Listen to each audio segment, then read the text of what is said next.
Hi, like a lot of people, I did not want an Acro Wot Mk4 with the battery going in underneath.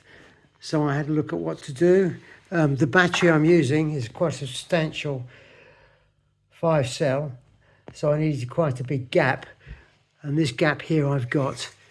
I cut out very carefully the piece from the top, making sure when I cut it out to leave the ribs on for later. And under here I've put some reinforcements to give this more strength. From the front you can see down the bottom of the screws which go through into this piece of wood which supports the battery cover. I've had to greatly increase the size of the hole in the back. I'll turn it over. The hole in the back has been greatly increased and reinforced to take the battery plus tray. The way it all works, once I get this back again, is I've modified the tray with a small piece of Velcro at the front and a step at the back, and this will go in there and rest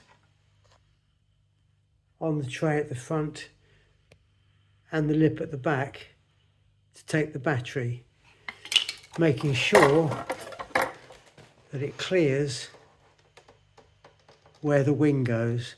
So you need the piece of wood here. Okay, you can't see.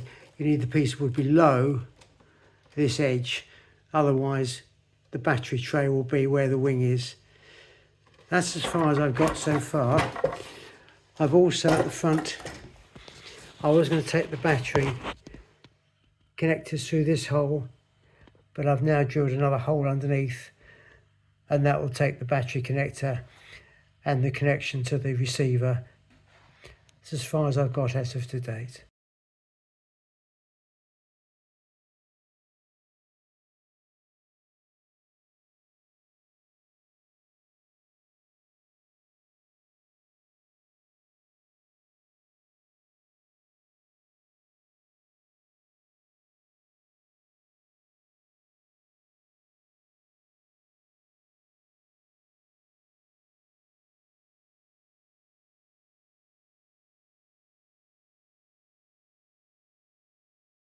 And so finishing off, I brought the battery through from the front. Okay, I've carried the rest of it through. I've put these here which will hold the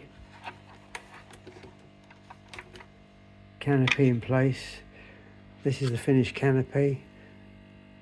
I put some holes in the back for the sprays. I made that surround. That will then fit in here. Tighten up with these. Gives me a good load of control there.